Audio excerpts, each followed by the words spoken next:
اللہ اکبر اللہ اکبر اللہ اکبر لبیک لبیک لبیک یا رسول اللہ صلی اللہ علیہ وسلم۔ محترم ناظرین و حاضرین، اللہ تبارک و تعالیٰ کے فضل و کرم سے میں آپ کے سامنے حاضر ہوں۔ جب سے تاریخ انسانی کا آغاز ہوا ہے، دو قوتیں ہمیشہ مد مقابل رہی ہیں، ایک حق کی اور دوسری باطل کی، اور اللہ کے فضل و کرم سے ہمیشہ حق ہی کی جیت ہوئی ہے۔ آپ تاریخ کا مطالعہ کریں تو آپ کو نظر آئے گا کہ حق کے مقابلے میں باطل کی صفوں میں آنے والے اللہ تبارک و تعالیٰ نے ایسا حالات کو پلٹا کہ وہی حق کی صداقت کو بلند کرنے کے لیے حق کی طرف مائل ہوئے، اور پھر انہوں نے جتنی اسلام کے خلاف کوششیں کی تھیں، اسلام کی خدمات میں اس سے بڑھ کر کوششیں کی۔ اسی سلسلے میں میں آپ کے سامنے حاضر ہوا ہوں۔ اس وقت ہمارے پاس تشریف فرما ہیں جناب قاری محمد حمزہ صاحب۔ یہ پہلے مسلک وہابیت پر تھے، اللہ تبارک و تعالیٰ کے فضل و کرم سے انہوں نے مسلک حق اہل سنت والجماعت کو قبول کیا، اور اللہ تعالیٰ سے دعا ہے کہ اللہ تعالیٰ ان کو استقامت عطا فرمائے۔ ان سے چند مختصر سے حالات پوچھیں گے اور چند مختصر سے سوالات کریں گے تاکہ لوگوں تک حقانیت اہل سنت پہنچے اور احقاق حق اور ابطال باطل بالکل واضح ہو کر سامنے آئے۔ جناب محمد قاری حمزہ صاحب، میں آپ سے پس منظر کے بارے میں پوچھنا چاہتا ہوں مسلک حق اہل سنت کو قبول کرنے سے پہلے۔ جی، سب سے پہلے تو یہ عرض کروں گا کہ ہمارے خاندان میں کیونکہ جو ننیال وغیرہ خاندان ننیال والا، تو اس میں تمام ان کے جید علماء ہیں وہابیت میں، تو جس میں سرفہرست سب سے پہلے میرے نانا جی حافظ محمد ابراہیم حافظ آبادی، جو کہ جامعہ اسلامیہ نیائی چوک میں شیخ الحدیث ہیں، اور اس کے بعد میرے ماموں جان مولانا عبدالستار انجم صاحب، وہ شیخ پورہ میں مرکزی جمعیت اہل حدیث کے وہ امیر ہیں، اور خالہ زاد بھائی میرے قاری سمیع اللہ ساجد صاحب، وہ پورے پاکستان کے چیئرمین ہیں ان کے مرکزی جمعیت اہل حدیث کے، اور اس کے علاوہ میں خود بھی اپنے علاقے گجرانوالہ کا ناظم اعلیٰ ہوں۔ آپ نے درسیات کہاں سے پڑھے ان کے یہاں؟ جی، سب سے پہلے میں نے 4 سال جامعہ سلفیہ فیصل آباد میں پڑھا، اور اس کے بعد میں نے 2 سال دارالعلوم محمدیہ لنڈا بازار شیخ پورہ میں پڑھا، اور اس کے بعد دورہ حدیث جو بخاری شریف سب سے پہلے عمر صدیق صاحب سے پڑھا، اور اس کے بعد اپنے نانا جی جو عمر صدیق صاحب کے بھی استاد ہیں حافظ ابراہیم حافظ آبادی صاحب، ان کے پاس پڑھا۔ ماشاءاللہ، یہ درسیات آپ نے باقاعدہ سندیں بھی اس کی حاصل کی؟ جی الحمدللہ، لیکن جو بخاری شریف کی سند ہے نا، وہ اس کی تصدیق رہ گئی تھی، تو میں نے اپنے نانا جی سے دی، تو اس کے دوران ہی یہ معاملہ ہوگا، تو انہوں نے مجھے تک یہ خبر پہنچی ہے کہ انہوں نے اسے ضائع کر دیا ہے، اس وجہ سے کہ کہیں یہ نہ ہو جائے کہ ہماری سند کسی کے پاس چلا جائے اور وہ پروف کرے کہ میں ان کے پاس پڑھ کر آیا ہوں۔ تو آپ کا کیا معاملہ ہوا؟ آپ کس طرح آپ نے اہل سنت کی طرف آئے؟ وجوہات اس کی کیا ہیں؟ اس سب سے پہلے پچھلے سال ربیع الاول شریف میں جمعہ شریف کے خطبہ میں نے یہ بات کہی کہ اللہ تعالیٰ نے قرآن مجید میں فرمایا بسم اللہ الرحمن الرحیم فلا وربک لا یؤمنون حتی یحکموک، فرمایا محبوب ہمیں آپ کے رب کی قسم ہے، اتنی دیر تک کوئی ایمان والا نہیں ہو سکتا جب تک وہ ہر مسئلے میں آپ کو اپنا حاکم تسلیم نہ کرے۔ بے شک۔ تو اس کی جو تفصیل ہے اس کے اندر حدیث بخاری شریف کی بھی حدیث ہے، نبی کریم علیہ الصلوۃ والسلام نے فرمایا اللہ تعالیٰ نے کوئی نبی ایسا زمین پر نہیں بھیجا جس کے 2 وزیر نہ ہوں، 2 وزیر زمین پر ہوتے ہیں، 2 وزیر آسمان پر ہوتے ہیں، اور فرمایا میرے 2 وزیر زمین پر ان کا نام صدیق و فاروق ہے، اور آسمان پر حضرت جبرائیل و میکائیل، اور فرمایا کہ یہ میرے وزیر ہیں۔ تو میں نے یہ تشریح کی کہ اللہ تعالیٰ نے محبوب علیہ السلام کو، کیونکہ جس طرح آپ کو تمام انبیاء میں سے اعلیٰ مقام عطا فرمایا، اس طرح آپ کی بادشاہت بھی سب سے اعلیٰ ہے، کہ اللہ تعالیٰ نے آپ کو اتنی بڑی بادشاہت عطا فرمائی ہے کہ آپ کے وزیر آسمان پر بھی ہیں اور زمین پر بھی۔ تو میں نے کہا اس سے ثابت ہوتا ہے کہ جس طرح جبرائیل و میکائیل زندہ ہیں، اس طرح صدیق و فاروق زندہ ہیں۔ اگر یہ وزیر زندہ ہو سکتے ہیں تو بادشاہ کیوں نہیں زندہ ہو سکتا؟ اور میں نے ایک بات اور بھی کہی کہ خدائی اللہ تعالیٰ کی ہے، لیکن اللہ پاک نے اپنے محبوب علیہ الصلوۃ والسلام کو اپنے کرم سے نوازا، یہ ہے کہ اللہ تعالیٰ نے خدائی اللہ کی ہے، بادشاہت نبی کریم علیہ الصلوۃ والسلام کو اللہ پاک نے عطا فرمائی۔ تو اسی وجہ سے کاموں کی میں جو پڑھاتا تھا، وہ اسی وجہ سے مسجد میں، کیونکہ وہ کچھ احباب ایسے تھے جو مدرسے میں پڑھے ہوئے تھے، تو انہوں نے بحث طویل کی، اور یہ بھی کہا کہ آپ نے جو یہ مسئلہ بیان کیا یہ بریلویوں والا ہے، اور انہوں نے میرے نانا جی حافظ ابراہیم صاحب کے پاس آ کر شکایت کی، کوئی آپ کے نواسہ ہے تو اس نے یہ بات کی ہے. تو میں نے ان سے کہا بھی حدیث شریف میں یہ بات آتی ہے تو آپ مجھے اس سے کیوں روک رہے ہیں؟ ہم خود کو اہل حدیث کہلاتے ہیں، تو اگر ہم حدیث کو نہ مانیں تو پھر فائدہ کیا اہل حدیث ہونے کا؟ تو انہوں نے کہا بھی یہ حدیث بیان نہیں کرنی چاہیے. اچھا. میں نے کہا وہ کیوں؟ حالانکہ سند کے لحاظ سے بھی ٹھیک ہے، اور امام بخاری جس پر آپ کا اتنا ایمان ہے کہ آپ کہتے ہیں کہ ان کے علاوہ کوئی حدیث بیان کرے وہ ہمارے نزدیک قابل قبول ہی نہیں ہے. بالکل. آپ خود انہیں ائمہ مجتہدین میں کہتے ہیں کہ ان کی بات بالکل ٹھیک ہے، بخاری شریف کے اوپر اندھا دھندھا آپ اعتماد کرتے ہیں، حالانکہ کسی حدیث میں بھی نہیں آیا یا کسی قرآن کی آیت میں بھی نہیں آیا کہ قرآن کے بعد بخاری شریف کا درجہ ہے. ایسے ہی. یا کسی حدیث میں سرکار نے فرمایا ہو کہ بھئی بخاری شریف وہ کتاب ہے جس کا درجہ قرآن کے بعد ہے، اور یا یہ فرمایا ہو کہ بات ماننی ہے تو صرف بخاری کی مانی، کسی اور کی نہیں ماننی. ہاں جی، یہ بات تو کہیں بھی نہیں آئی. تو میں نے کہا پھر سب سے بڑی بات یہ بدعت ہوئی. ہم دوسروں کو کہتے ہیں کہ بھئی آپ بدعت کرتے ہیں، تو ہمارے خود مذہب میں ہمارے عقیدے میں خود بدعت شامل ہو گئی ہیں. تو میں نے کہا اگر یہ بات حدیث بیان نہیں کرنی تھی تو ہمیں پھر چاہیے تھا کہ ہمیں حدیث نہ کہلواتے، وہ یعنی کہ آئے بائے شائیں کرنا شروع کر دیا. تو وہاں سے ابتدا ہوئی میری یعنی کہ سرچ کرنے کی. ٹھیک ہے. تو قبلہ مفتی احسان اللہ نقشبندی صاحب جامعہ مدینہ العلم عالم جو گجرانوالہ میں، آپ کے پاس میں گیا. آپ کے پاس جا کر میں نے کافی یعنی کہ مسائل کے لیے تقریباً پہلے دن تو 3 گھنٹے تقریباً میری ان سے بحث مباحثہ ہوا. تو انہوں نے مجھے مختلف کتابوں کے بارے میں بتایا.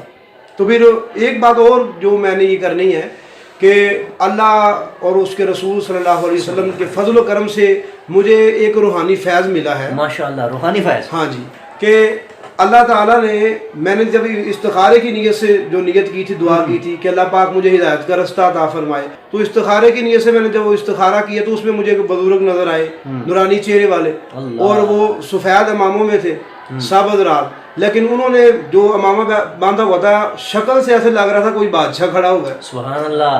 تو اس طرح ماحول تھا کہ مجھے سمجھ نہیں آ رہی تھی. باغ تھا، سفید امامے والے لوگ بیٹھے تھے، تو میں پریشان تھا کہ میں جاؤں کس طرح. تو اچانک کسی نے کندھے پر ہاتھ رکھا پیچھے سے، تو میں نے دیکھا تو وہ بزرگ کھڑے تھے، کیونکہ مجھے ان کی پہچان نہیں تھی پہلے. تو انہوں نے مجھے کہا کہ حضرت صاحب آپ کیوں پریشان ہوتے ہیں؟ یہ جو سامنے رستہ جا رہا ہے نا، یہ ہمارا رستہ ہے، یہ کامیابی کا رستہ ہے، اس پر چلے جائیں جنت پہنچ جائیں گے. سبحان اللہ. ماشاءاللہ. اور جب میں نے تحقیق کی تو پتہ چلا وہ حضرت پیر سید شبیر حسین شاہ حافظ آبادی رحمۃ اللہ علیہ آپ کی ذات تھی. ماشاءاللہ. آپ کو پتہ ہے کہ جب بندہ راہ راست پہ آتا ہے نا تو اس کو مشکلات کا سامنا کرنا پڑتا ہے. صحابہ کرام ہم سیرت کو دیکھیں تو ہمیں بہت سارا نظر آتا ہے اس جی میں. بے شک. تو ظاہری بات ہے آپ بھی ایک جہان کو چھوڑ کے اسلام کی طرف آئے ہیں تو آپ کو بھی یقیناً مشکلات کا سامنا کرنا پڑا ہوگا. جی بالکل. سب سے پہلے یہ ہوا کہ گھر والوں نے، یعنی کہ والدہ میری اور والد صاحب، تو وہ پہلے سنی ہے والد صاحب، تو والدہ کی طرف سے کچھ ہوا کہ وہ بھی ہمارے خاندان والے کیا کہیں گے، حالانکہ وہ بھی پڑھی لکھی ہیں، کوئی بالکل تو نینا ہے. تو انہوں نے مجھے کہا کہ بھی خاندان والے کیا کہیں گے، ہمارا خاندان صدیوں سے آ رہا ہے. انہیں تو نہیں پتا تھا کہ یہ صدیوں سے نہیں آ رہا، یعنی کہ انہوں نے کہا جب سے ہم نے سنا دیکھا ہے یہی سب اہل حدیث ہیں، وہابی ہیں، تو بھائی یہ عقیدہ تم کس طرح اپناؤ گے، تو اور خاندان والے میں کیا کہیں گے. لیکن وہ 1 مہینے تک تھا، الحمدللہ میں نے انہیں قائل کر لی ہے، وہ ٹھیک ہو چکے ہیں گھر والے. اس کے بعد جو ننیال والے وغیرہ ہیں ان میں سے، اور قریب 2 مہینے پہلے میرا جو یہ ٹخنا توڑ دیا تھا، اس وجہ سے کہ میں نے یہ مسلک اہل سنت کو قبول کیوں کیا ہے. اچھا، آپ پر باقاعدہ حملہ ہوا ہے؟ جی بالکل. کس جگہ کے تھوڑی ڈیٹیل بتائیں گے آپ؟ جی یہ داتا دربار کے باہر، میں دعا کر کے باہر آ رہا تھا، تو میں ادھر شادی میں آیا ہوا تھا، تو خود میرے باقاعدہ مجھے پتہ ہے وہ امیر میرے ماموں جان ہیں جنہوں نے یہ اپنے آدمی بھیجے ہیں، تو جس کی وجہ سے میرا وہ ٹخنا ٹوٹ گیا. اور الحمدللہ اللہ رسول کا اتنا فضل و کرم ہے. وہابیت میں پہلے میرا 1 دفعہ ٹخنا ٹوٹا تھا، وہ 6 ماہ میں ٹھیک ہوا تھا. اللہ رسول کا اتنا فضل و کرم ہے، ابھی 2 مہینے پورا نہیں ہوئے تو میں کھڑا بھی ہوں. تو قبلہ مفکر اسلام کنز العلماء ڈاکٹر محمد اشرف آصف جلالی دامت برکاتہ العالیہ، عقیدہ توحید سیمینار، جی یہ قبلہ کے ماشاءاللہ بہت ہی مشہور پروگرام ہے، اور ان میں بہت سارے لوگ راہ راست پر آئے. ان کے بارے میں آپ کیا کہتے ہیں؟ آپ نے قبلہ کے دلائل سنے، اس کے بارے میں آپ کیا روشنی ڈالیں گے؟ جی سب سے پہلے تو میں نے آپ کے قبلہ کے جو عقیدہ توحید سیمینار ہے، اور سب سے پہلے وہ جس میں قبلہ عمر فاروق توحیدی صاحب ماشاءاللہ اللہ پاک آپ کو مزید برکت عطا فرمائے، جس میں آپ نے اپنا اہل سنت ہونے کا اعلان کیا تھا، وہ سنا تھا. اور اس کے بعد ہے یہ جو پچھلے 3 سال ہیں یہ بھی سنے ہیں. اور اس کے علاوہ میں نے 2 خطبہ جمعۃ المبارک خود لائیو بیٹھ کر سامنے بیٹھ کر سنے ہیں قبلہ کے. اور اس کے علاوہ بھی کافی گفتگو آپ نے سنی ہے، اور جو آپ کے رسائل ہیں پچھلے جو گزر چکے ہیں ان کے سیمینار کے، وہ بھی سنے ہیں، میں نے پڑھے ہیں میں نے، تو الحمدللہ ان سے بھی کافی فیض حاصل ہوا ہے۔ اس کے علاوہ تحقیق کے میدان میں حضور تاج الشریعہ رحمہ اللہ آپ کے بعد اگر کسی نے مضبوط طریقے سے علمی لحاظ سے اہل سنت کو اگر کسی نے ڈھانپا ہے اور سہارا دیا ہے تو وہ میں نے ڈاکٹر صاحب سے دیکھا ہے، یعنی کہ آپ نے وہ بات دیکھی ہے۔ اور سب سے بڑی بات جو میں کہنا چاہتا ہوں وہ یہ ہے کہ وہ تعریف وہ ہوتی ہے جو دشمن کرے۔ بے شک، تو میں نے یہ سر چڑھ کر بولے تعریف وہ جو دشمن کرے۔ ہاں جی، بے شک بے شک۔ وہ میں نے جامعہ مدینہ العلم میں یہ بات دیکھی جب استاد گرامی مفتی ثانیہ نقشبندی صاحب ماشاءاللہ اللہ آپ کو مزید برکت دے، آپ بخاری شریف کا درس ارشاد فرماتے ہیں، تو مجھ سے کہنے لگے بھی حضرت صاحب آپ نے دورہ حدیث کیا ہوا ہے؟ میں نے کہا جی الحمدللہ 2 دفعہ کیا ہوا ہے۔ تو مجھے فرمانے لگے آپ عبارت پڑھ کے میں سنائیں، تو میں نے پڑھا تو کہنے لگے آپ نے ویسے دورہ حدیث کیا ہوا ہے؟ میں نے کہا جی الحمدللہ 2 دفعہ کی ہے۔ تو کہنے لگے آپ عبارت پڑھتے تو ہیں لیکن اس میں غلطیاں بہت زیادہ ہیں۔ تو میں نے کہا بات یہ ہے کہ مجھے اس بات پر وہاں پر سند دی گئی تھی اس جامعہ میں سے وہابیت میں کہ بھئی سب سے اچھی سند پڑھنے والا یہ بچہ ہے، سب سے اچھی عبارت پڑھنے والا، جی سب سے اچھی عبارت پڑھنے والا۔ تو میں نے دیکھا جب انہوں نے کہا ہمارے طالب علم کو دیکھیں کہ وہ کس طرح پڑھتا ہے، جب میں نے اس طالب علم کی منہ سے عبارت پڑھنی جو اس نے شروع کی میں نے سنی، تو خدا کی قسم میں نے جتنی عبارت وہ اچھی پڑھ لیتا ہے ہمارے اساتذہ بھی نہیں پڑھ سکتے۔ اللہ اللہ اللہ۔ اور خود کو اہل حدیث دعویٰ یہ ہے، یعنی خود کو یہ کہتے ہیں کہ علم کے سمندر پہاڑ ہم ہی ہیں، اور عبارت کا یہ عالم کے بقول آپ کے اساتذہ کو بھی ویسی عبارت نہیں آتی جیسی عبارت اہل سنہ والجماعت کے طلباء پڑھتے ہیں۔ جی ماشاءاللہ ماشاءاللہ۔ اور یہ طالب علم کی بات، ہاں جی طالب تو قبلہ ڈاکٹر صاحب کی ماشاءاللہ آپ کی شان تو برابر ہے جب آپ نے بغداد شریف میں پڑھا ہے اور ان سے پڑھا ہے جنہوں نے صحابہ کرام سے وہ حدیث لی ہیں، اور آپ ان کے یعنی کہ سند یافتہ ہیں، آپ مستند عالم ہیں، تو آپ کی ماشاءاللہ علم کا کیا عالم ہوگا جب ایک اہل سنت کا چھوٹا سا طالب علم اتنی اچھی پڑھ لیتا ہے تو استادوں کا عالم کیا ہوگا۔ میں نے جو اپنے نظریے، میں نے کسی سے سنا نہیں نہ کسی کے دباؤ میں آ کر یہ کہتا ہوں، خود اپنے نظریے سے یہ کہوں گا کہ ڈاکٹر صاحب ماشاءاللہ وہ عالم ہیں، اگر آپ کے سامنے کوئی بڑے سے بڑا بھی بد عقیدہ آدمی آ جائے نا، اگر وہ جادوگر بھی ہو تو ڈاکٹر صاحب کے علم کے جادو سے اس کا اپنا جادو ٹوٹ جائے گا انشاءاللہ۔ اللہ کے فضل و کرم سے حضور علیہ الصلوۃ والسلام کی نگاہ کرم سے یہ ملا ہے آپ کو کہ ماشاءاللہ آپ نے اتنا کام کر رہے ہیں، میں دیکھ رہا ہوں ابھی میں نے جامعہ دیکھا ہے ماشاءاللہ، اور بغیر کسی ڈالر کسی ریال کے، بے شک ماشاءاللہ باہر سے کوئی امداد نہیں آتی، تو آپ نے خود پاکستان میں خود کو اس طرح مستحکم کیا کہ آپ نے اتنے کم عرصے میں اور اتنا 24 گھنٹے میں آرام بھی نہیں کرتے، اور آپ اس طرح ماشاءاللہ سرکار کے دین کو پھیلا رہے ہیں ماشاءاللہ، اور امید کرتا ہوں انشاءاللہ مزید بھی آپ اس طرح کرتے رہیں گے، اللہ آپ کو مزید برکت عطا فرمائے، آمین بجاہ نبی الامین۔